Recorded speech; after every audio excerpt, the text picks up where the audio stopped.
नमस्कार बच्चों, पढ़ेंगे effect of substituents on the reactivity of benzene. Benzene की रिएक्टिविटी के ऊपर जो मोनो सब्स्टिट्यूशन की बात करें तो जो सब्स्टिट्यूएंट होते हैं उनका क्या असर होता है। तो पहले तो हम ये जानें कि सब्स्टिट्यूएंट क्या होते हैं, उसके बाद फिर हम लोग डिस्कस करेंगे कि इनका इफेक्ट क्या होता है। तो पहले तो हम सब्स्टिट्यूएंट्स क्या है वो पढ़ें और फिर हम लोग जो है बेंजीन के ऊपर जो सब्स्टिट्यूएंट होते हैं उनका रिएक्टिविटी को वो कैसे घटाते हैं, कैसे बढ़ाते हैं, ठीक है, उन सारी चीज़ों को डिस्कस करेंगे। और यहाँ पर रिएक्टिविटी से स्पेशली हमारा इलेक्ट्रोफिलिक सब्स्टिट्यूशन रिएक्शन है, क्योंकि आपको पता है कि बेंजीन सबसे ज़्यादा जो रिएक्शन शो करती है, इसका इफेक्ट हम लोग बेंजीन के ऊपर देखेंगे। बेंजीन इलेक्ट्रोफिलिक सब्स्टिट्यूशन रिएक्शंस को बहुत इजीली देती है, न्यूक्लियोफिलिक नहीं देती है। इसकी स्टेबिलिटी बहुत हाई रहती है ड्यू टू द रेजोनेंस, इसलिए ये सब्स्टिट्यूशन इफेक्ट्स देती है, न कि एडिशन रिएक्शन। तो आज का ये बहुत छोटा सा टॉपिक है जिसे हम लोग डिस्कस करते हैं और देखते हैं इसमें सब्स्टिट्यूएंट क्या होते हैं। कि जब कोई बेंजीन होती है, पहले तो ये जाने कि सब्स्टिट्यूएंट क्या होते हैं।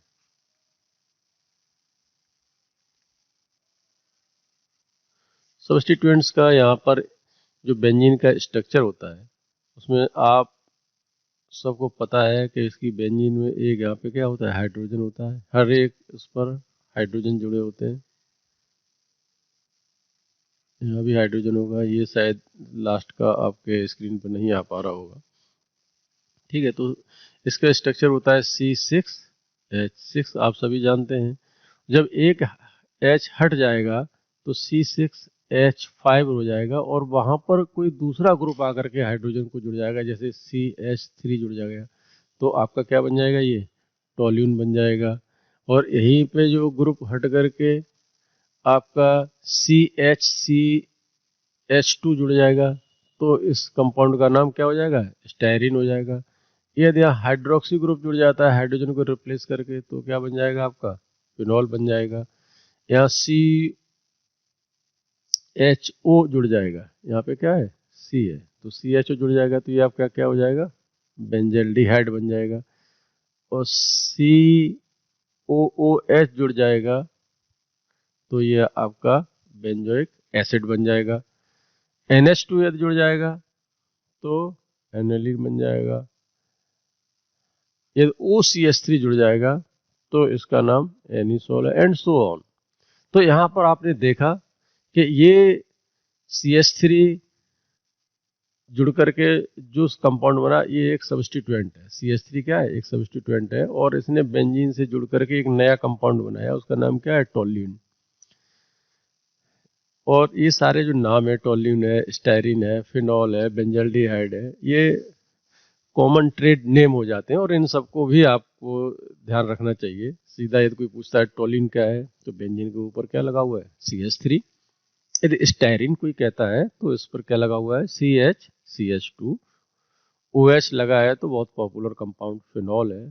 सारे पॉपुलर कंपाउंड ही यहाँ पर दिए गए हैं। बेंजल्डिहाइड है, बेंजोइक एसिड है। बेंजोइक एसिड जो आप चाउमीन और सब में इकट्ठा करने के लिए जो डालते हुए बेंजोइक एसिड ही ज़्यादा यूज़ करते हैं। और ये बहुत ही शानदार प्रिजर्वेटिव भी होता है। वो जो most of the food items होते हैं उसमें बेंजोइक एसिड ही एज ए प्रिजर्वेटिव यूज होता है। एनिसोल है, ये सारे फ्रेग्रेंस वगैरह वाले कंपाउंड है, ठीक है, एनिलीन सॉरी। और ये आगे क्या है, एनिसोल है। ये सभी बहुत पॉपुलर ऑर्गेनिक केमिस्ट्री के एरोमेटिक कंपाउंड्स हैं जो आपने 10+2 में बहुत अच्छी तरह से पहले भी पढ़े होंगे। और आगे जो बीटेक का सिलेबस हो या फिर फार्मेसी का सिलेबस हो, इन सभी में भी इसकी अप्लाइड केमिस्ट्री में ज़रूरत पड़ती है। तो ये तो छोटा इंट्रो था कि सब्स्टिट्यूएंट क्या होते हैं। अब हम लोग आगे देखते हैं कि ये जो सब्स्टिट्यूएंट्स हैं इनका इफेक्ट क्या होगा, क्योंकि हम लोगों का जो टॉपिक है वो क्या है, इफेक्ट ऑफ सब्स्टिट्यूएंट। सब्स्टिट्यूएंट आप समझ गए। अब हम लोग देखेंगे कि इफेक्ट ऑफ सब्स्टिट्यूएंट्स जो है वो बेंजीन की जो रिएक्टिविटी है उस पर क्या करते हैं। तो अब आगे हम लोग देखते हैं कि ये जब सब्स्टिट्यूएंट है, आज का जो टॉपिक है वो ये है कि मान लीजिए ये एक बेंजीन है और यहाँ पर लगा हुआ है कोई कंपाउंड है, पहले से इसे हमने एस से डिनोट कर दिया, सब्स्टिट्यूएंट है। जब ये सब्स्टिट्यूएंट रिएक्शन करेगा और कोई इलेक्ट्रोफाइल इसके ऊपर आकर के जुड़ेगा, तो ये जो है कौन कौन सी रिएक्शन, 3 तरह के कंपाउंड जो है नए बना सकता है। जब इस पर ये कोई चीज जुड़ेगी तो ये अभी क्या है, मोनो सब्स्टिट्यूशन है, ठीक है, ये कैसा सब्स्टिट्यूशन है, मोनो। और जब फिर इस पे ये जुड़ेगा तो डाई सब्स्टिट्यूशन होगा। तो डाई सब्स्टिट्यूशन में क्या हो सकता है कि जैसे इसका ये देखिए नंबरिंग करके देखें तो जो सब्स्टिट्यूएंट है इसे हम पहला नंबर दें, ये क्या हुआ, सेकंड हुआ, ये थर्ड हुआ, ये 4 हुआ, ये 5 हुआ, ये 6 है। तो यदि हम अगला कोई जो सब्स्टिट्यूएंट लगे होने के बाद नेक्स्ट इलेक्ट्रोफाइल जब आकर के इसे जुड़ेगा, तो वो या तो यहाँ पे जुड़ेगा, ठीक है, या फिर यहाँ जुड़ेगा, या फिर यहाँ जुड़ेगा, या यहाँ जुड़ेगा, या फिर यहाँ जुड़ेगा।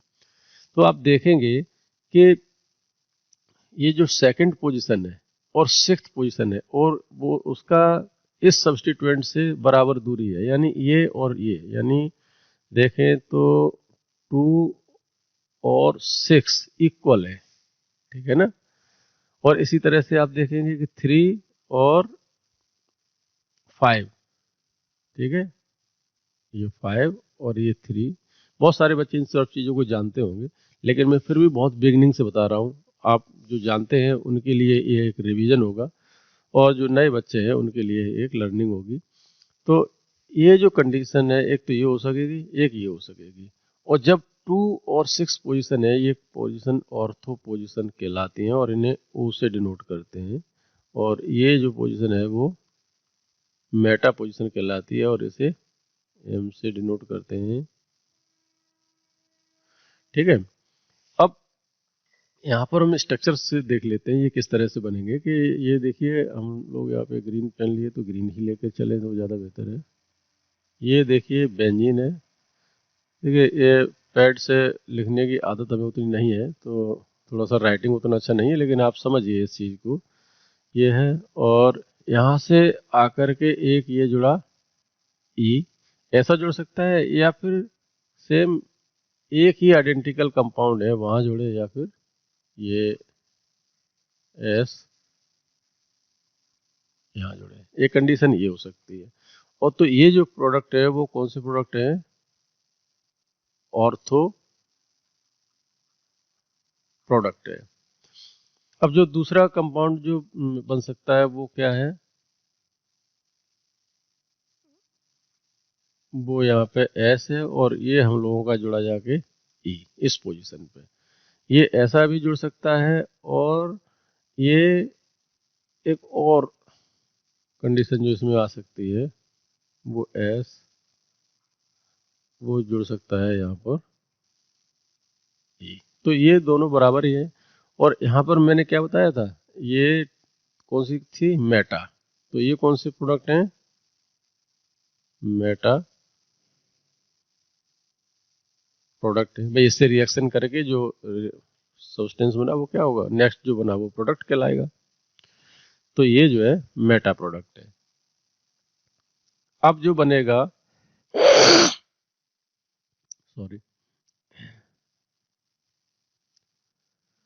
जो थर्ड है वो हमारा क्या कंडीशन आ सकती है, वो ये हो सकती है,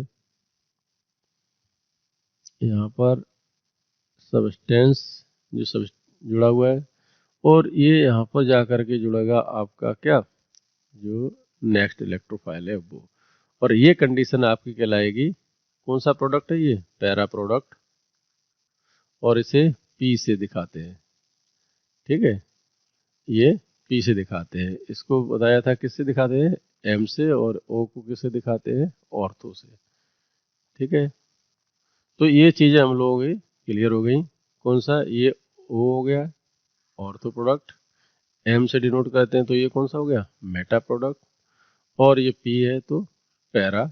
और ये नंबरिंग के हिसाब से यदि देखें हम लोग तो ये कौन सा है, ये 2 हो सकता है, और कौन सा हो सकता है 6, ये 3 और 5, और ये कौन सी पोजीशन होगी पैरा की, हमेशा 4 पोजीशन से दिखाएगा, नंबरिंग से दिखाएगा तो 4 पोजीशन, क्योंकि इसकी नंबरिंग कहाँ से हम लोग करेंगे, इसकी नंबरिंग करेंगे यहाँ से 1 2 3 और ये 4, ठीक है। यहाँ 1 2 3 4 5 6, तो यहाँ पे इसको क्या मिला 5, तो यहाँ पे से क्या क्या मिला 6, यहाँ से इसे क्या था 2। तो इस तरह से ये डिफरेंट जो डाई सब्सटीट्यूटेड, अब चूंकि एक सब्सटीट्यूशन यहाँ था तो मोनो, और जब इसमें 2 सब्सटीट्यूशन हो गए तो ये कौन सा सब्सटीट्यूशन मिला आपको, यहाँ पे डाई सब्सटीट्यूशन मिला। तो ये जो कंपाउंड है वो कैसे है, डाई, सॉरी, ये कंपाउंड जो है आपके डाई सब्सटीट्यूटेड है, ठीक है। तो अब आगे हम लोग क्या देखेंगे, हम लोगों ने जाना कि सब्सटीट्यूएंट क्या होते हैं, फिर सब्सटीट्यूएंट जब रिएक्शन करता है, ठीक है, तो उस सब्सटीट्यूएंट का अगले उस पर असर क्या होता है, तो वो किस तरह के और कंपाउंड दे सकता है। तो डाई सब्सटीट्यूशन में 3 तरह के कंपाउंड दे सकता है, ऑर्थो प्रोडक्ट्स दे सकता है, मेटा प्रोडक्ट दे सकता है और पैरा प्रोडक्ट दे सकता है। अब हम लोग नेक्स्ट देखते हैं कि डायरेक्टिव इफेक्ट ऑफ सब्सटीट्यूएंट्स, अब हम लोग देखेंगे।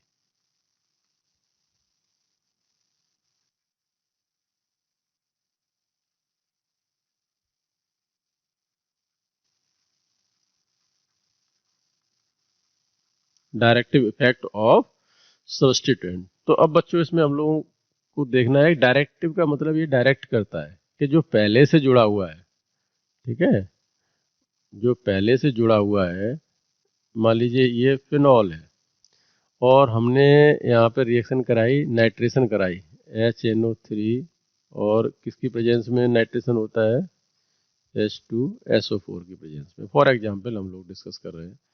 तो ये जो कंपाउंड देगा वो कंपाउंड देगा आपका, ये तो OH है, और जो नया जोड़ेगा वो NO2, सॉरी ये मेटा पोजीशन पे नहीं देगा, आई एम वेरी सॉरी, ये कहाँ देगा आपका, ये NO2 प्लस जो कंपाउंड बनेगा वो बनेगा पैरा प्रोडक्ट NO2, और यहाँ पे ये आपका OH। तो ये इसका नाम क्या था, फिनॉल, ठीक है, और ये आपका बना नाइट्रोफिनॉल, और ये भी नाइट्रोफिनॉल है, तो ये कौन सा पैरा नाइट्रोफिनॉल, और ये ऑर्थो नाइट्रोफिनॉल, ठीक है। तो ये भी फिनॉल है, ये भी फिनॉल है, तो ये ऑर्थो पोजीशन पे है ये। अब जो डायरेक्टिव से मतलब है कि ये डायरेक्ट करता है कहाँ पर, अब यहाँ पे जो सब्सटीट्यूएंट था, ठीक है ना, ये जो S था, ये यहाँ पे जो इलेक्ट्रोफाइल था, इन दोनों से जो इलेक्ट्रोफाइल बना NO2 प्लस, इसको डायरेक्ट करेगा कि या तो वो ऑर्थो पे जुड़े, पैरा पे जुड़े, या फिर मेटा पे जुड़े। तो ऐसा देखा जाता है कि कुछ कंपाउंड जो होते हैं वो ऑर्थो और पैरा डायरेक्टिंग होते हैं, और कुछ कंपाउंड होते हैं वो मेटा डायरेक्टिंग होते हैं। ऐसा क्यों करते हैं, इसका एक्सप्लेनेशन हम लोग बाद में देखेंगे। पहले हम लोग ये कैटेगराइज कर लेते हैं कि कौन कौन से कंपाउंड हैं जो ऑर्थो पैरा डायरेक्टिव होते हैं, और कौन कौन से कंपाउंड हैं जो मेटा डायरेक्टिव होते हैं, मेटा पोजिशन पे जोड़ते हैं। तो मेटा डायरेक्टर कहलाएंगे, जो मेटा पे भेजेंगे, जो ऑर्थो पैरा पे भेजेंगे वो ऑर्थो पैरा डायरेक्टर कहलाएंगे, ठीक है। तो अब ये जो दोनों कंपाउंड्स हैं, पहले तो उनकी कैटेगरी हम लोग पता कर लेते हैं, और फिर ये भी पता करेंगे कि जो ऑर्थो पे करता है वो पैरा पर क्यों करता है, और मेटा के सिर्फ मेटा ही क्यों बनते हैं। ज्यादातर जो कंपाउंड है वो ऑर्थो पैरा डायरेक्टिंग होते हैं, तो इस बात का भी एक्सप्लेनेशन हम लोग आगे देखेंगे कि ऑर्थो के साथ साथ पैरा पे साइमल्टेनियस रिएक्टिविटी क्यों शो होती है। और एक और इंटरेस्टिंग चीज है, वो है इनकी जो बेंजीन इटसेल्फ थी और कोई सब्स्टिट्यूएंट आ जाने के बाद उसकी रिएक्टिविटी पे क्या फर्क पड़ता है। एक एक करके सारी चीजें करेंगे, फिर उनको रिलेट करेंगे, तब आप सारी चीजें समझ पाएंगे कि ऑर्थो पैरा डायरेक्टिंग क्या होते हैं और एक्टिवेटर और डीएक्टिवेटर क्या होते हैं, एक्टिवेटिंग एजेंट और डीएक्टिवेटिंग एजेंट क्या होते हैं, इन चीजों को। अब हम लोग आगे बढ़ते हैं और एक टेबल बनाते हैं। पहले तो ऑर्थो पैरा डायरेक्टर्स की बना लेंगे और फिर मेटा की। तो यहाँ पर हम लोग पहले लिखते हैं ortho para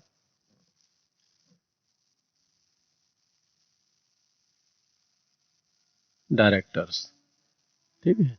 ortho para director की जब मोनो सब्स्टिट्यूशन आ जाएगा, तो जो मोनो सब्स्टिट्यूशन है, फिर उस पर जब डाई सब्स्टिट्यूशन होने के लिए आएगा, तो वो आने वाले इलेक्ट्रोफाइल को ऑर्थो और पैरा पर भेजेंगे। वो कंपाउंड ऑर्थो पैरा डायरेक्टर कहलाएंगे। जैसे सबसे इम्पोर्टेंट जो ग्रुप है वो है आपका हेलोजन्स। कौन से हैं? हेलोजन्स हैं। जैसे इसमें आयोडाइड ग्रुप है, ब्रोमाइड ग्रुप है, क्लोराइड है।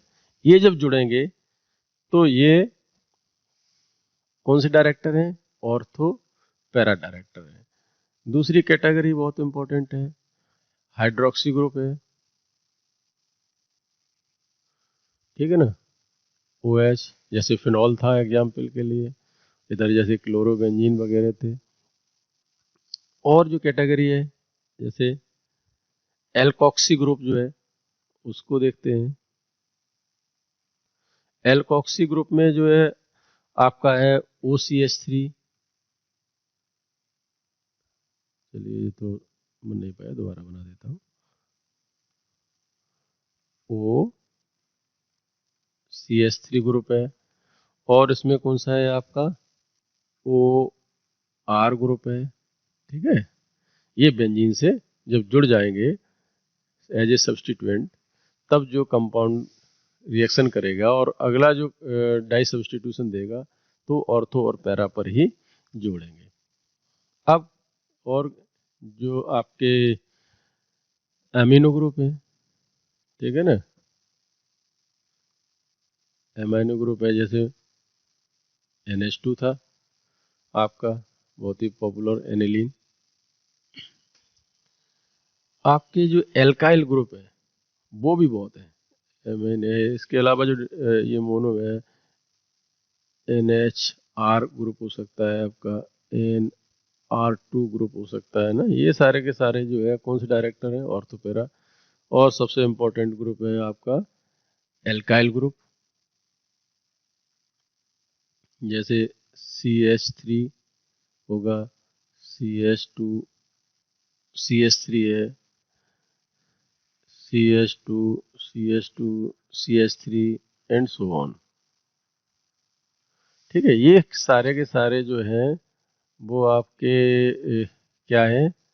ऑर्थोपेरा डायरेक्टर्स हैं। फिर से एक बार देख लीजिए कौन सी कैटेगरी है इसमें। हेलोजेंस है, हाइड्रोक्सी ग्रुप है यानी iodide, bromide, chloride, ETC, alcohol group, OCH3 group, OR group, NH2 group, NH2R group, ठीक है, NR2CH3। एक मोटे तौर पे देखें तो ज्यादातर वो कंपाउंड ऑर्थोपेरा डायरेक्टर होते हैं जिनमें सिंगल बॉन्ड होता है। एक जनरलाइजेशन देखें, ठीक है, डबल बॉन्ड वाला नहीं होता। इसमें O है लेकिन O से यहाँ पे एक बॉन्ड है, यहाँ पे एक डबल बॉन्ड नहीं है। यहाँ पे भी देख रहे हैं कहीं डबल बॉन्ड नहीं है। और वो कंपाउंड जो दूसरे होते हैं, अब अगला नेक्स्ट हम लोग देखते हैं, ठीक है। अगले पेज पे जाते हैं और अब डिस्कशन करते हैं हम लोग। अब ले लेते हैं हम लोग कौन से? Meta directors. Meta directors. तो जो मेटा डायरेक्टर्स होते हैं उनमें कौन कौन से हैं? देखिए इसमें नाइट्रो ग्रुप है, NO2, ठीक है। नाइट्रोबेंजीन जैसे हो सकता है। दूसरा आपके सल्फोनिक ग्रुप हो सकते हैं,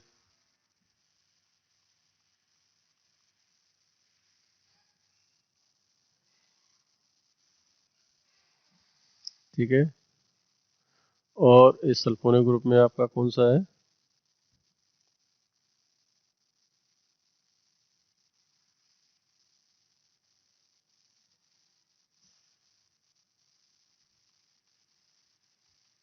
दोनों से लिख देते हैं, पीएच से भी लिखा होता है, कहीं उससे भी लिखा होता है, तो कोई फर्क नहीं पड़ता है। SO3H sulphonic group, SO3H group हो गया आपका, साइनो ग्रुप हो गया,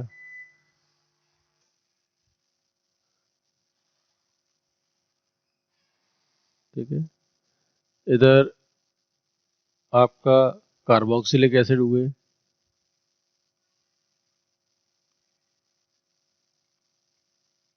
जैसे बेंजोइक एसिड है। एल्डिहाइड हुए, जैसे आपका CHO हो जाएगा। कीटोन्स हुए,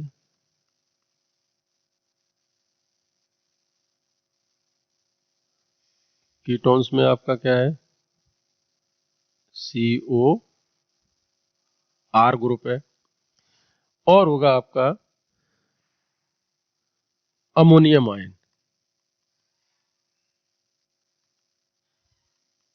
बहुत सारे हो सकते हैं, लेकिन हम जो पॉपुलर हैं, जो टेक्स्ट में दिए रहते हैं, उन्हीं को डिस्कस कर रहे हैं। अमोनियम आयन है तो इसमें पॉजिटिव चार्ज भी होगा, ठीक है। जब चार वैलेंसी हो गई तो इस पर चार्ज भी पॉजिटिव आ जाएगा। तो ये जो है आपके क्या है, मेटा डायरेक्टर्स हैं। और इस मेटा डायरेक्टर्स में ये कौन सा है, नाइट्रो, NO2 है, SO3 है, CN है, COH है, CHO है, COR है, ठीक है। एक NH3। लेकिन आप यहाँ पे एक चीज नोटिस करेंगे कि इन ज्यादातर में क्या है, डबल बॉन्ड जुड़े हुए हैं, जैसे N डबल बॉन्ड O, ठीक है ना। इसमें भी आपको S double bond O double bond O, ठीक है ना,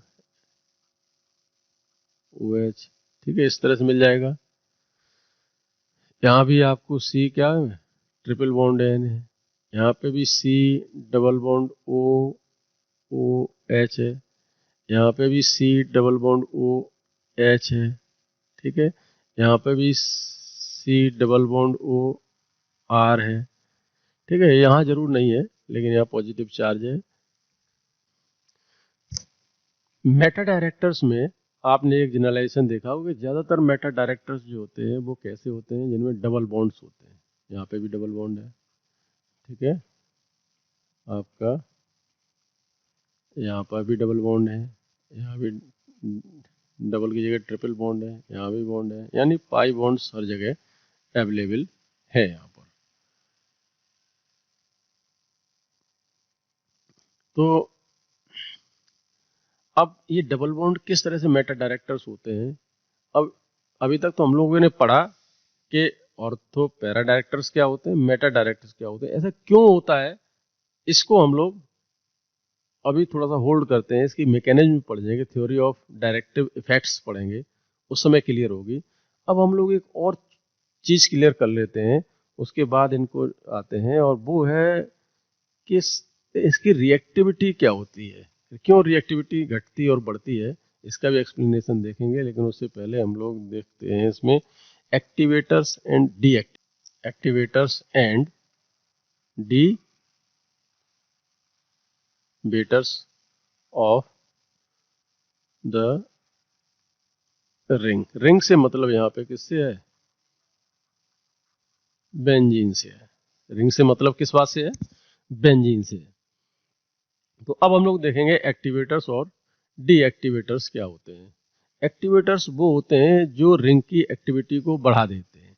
जैसे जो एनिलीन है, ये बेंजीन से 25 टाइम ज्यादा रिएक्टिव है, 25 times more reactive than benzene को क्या है, टोल्यून। तो टोल्यून है वो बेंजीन से 25 टाइम ज़्यादा रिएक्टिव है। इसलिए हम ये कह सकते हैं कि CH3 एक एक्टिवेटर ग्रुप है जो रिएक्शंस को और फास्ट कर देता है। और ठीक है, ये क्या हो गया, एक्टिवेटर ग्रुप हो गया, या दूसरे शब्दों में इसे कह सकते हैं हम लोग रिंग एक्टिवेटर, क्योंकि ये साइक्लिक होता है इसलिए इसको रिंग मानते हैं, और इसको जो जुड़ा हुआ है उसे एक्टिवेट कर देता है, इसलिए इनको रिंग एक्टिवेटर्स भी लिखा हुआ मिल जाएगा। तो ये एक्टिवेटिंग सब्स्टिट्यूएंट्स कहें, और या फिर हम क्या कहें, एक्टिवेटिंग, ये क्या हुआ, एक्टिवेटिंग सब्स्टिट्यूएंट्स। ठीक है, एक्टिवेटिंग सब्स्टिट्यूएंट्स या रिंग एक्टिवेटर कौन होते हैं, जो उसकी रिएक्टिविटी को बढ़ा दें। वो कंपाउंड जो इसकी रिएक्टिविटी को बढ़ा देते हैं वो क्या कहलाते हैं, आपके रिंग एक्टिवेटर्स कहलाते हैं। कौन कौन से रिंग एक्टिवेटर्स होते हैं उनको भी देख लें। तो जो ऑर्थो पैरा डायरेक्टिंग होते हैं वो जनरली क्या है, आपके रिंग एक्टिवेटर होते हैं, लेकिन इसमें एक अपवाद भी है, ठीक है ना। एक्सेप्शन क्या है, हैलाइड ग्रुप, जैसे क्लोरीन है, ब्रोमीन है, ठीक है ना, आयोडीन है, ये क्या होते हैं, these R D activator although they are ortho and para directors. बहुत इंपॉर्टेंट ये एक्सेप्शन है, जो ऑब्जेक्टिव पॉइंट ऑफ व्यू से तो बहुत ही ज़्यादा रखता है, थ्योरी में भी ये कहीं आ जाए तो आप ये ध्यान रखिए कि जो क्लोरीन, ब्रोमीन, आयोडीन, यानी क्लोरोबेंजीन, ब्रोमोबेंजीन, आयोडोबेंजीन जो भी हैं, ये सब डायरेक्टर तो कौन से हैं, ऑर्थो और पैरा डायरेक्टर हैं, लेकिन ये होते क्या है, डीएक्टिवेटर होते हैं। ये क्या है, डीएक्टिवेटर है। तो बाकी अदर जितने भी ऑर्थो एंड पैरा डायरेक्टर हैं वो क्या है, एक्टिवेटर्स होते हैं, लेकिन chloride, bromide and iodide are deactivators. Okay, ये क्यों ऐसा करते हैं इसका भी एक्सप्लेनेशन है, वो हम लोग जब एक्सप्लेन करेंगे ऑर्थो पैरा और इन सब चीज़ों को उसमें करेंगे। इसका जो माइनस आई इफेक्ट है वो ज़्यादा स्ट्रॉन्ग होता है देन एम इफेक्ट, और बाकी जो ऑर्थो पैरा डायरेक्टर जो होते हैं वो ड्यू टू एम इफेक्ट होते हैं। एम इफेक्ट क्या है ये अभी थोड़ी देर में हम लोग जानेंगे। और आई इफेक्ट क्या होते हैं, इन सब के लिए एक सेपरेट वीडियो बनाऊंगा, जो फंडामेंटल्स ऑफ द रिएक्शंस का पार्ट है, मैकेनिज्म का पार्ट है, वहाँ पढ़ेंगे। आप नहीं है तो कहीं दूसरी जगह सीधा सर्च करके आई इफेक्ट क्या होते हैं वो पढ़ सकते हैं। तो आई इफेक्ट ज़्यादा स्ट्रॉन्ग होता है एम इफेक्ट की अपेक्षा। इसके कारण ये वैसे तो ऑर्थोपेरा डायरेक्टर्स होते हैं, लेकिन ये रिंग को डीएक्टिवेट कर देते हैं, बेंजीन की एक्टिविटी को कम कर देते हैं। और जो डीएक्टिवेटर्स होते हैं,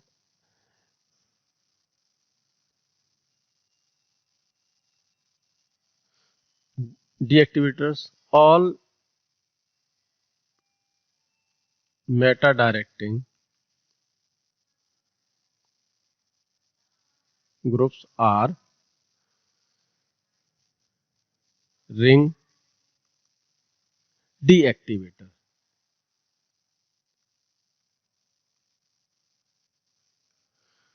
थोड़ा सा हमारी राइटिंग को मैनेज करिए, इस पे वही कई मिस्टेक्स हो सकती हैं।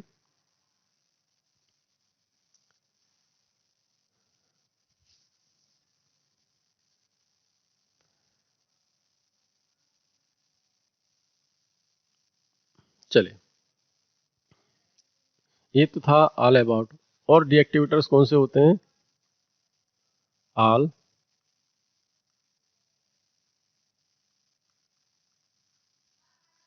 Halogens -ICl,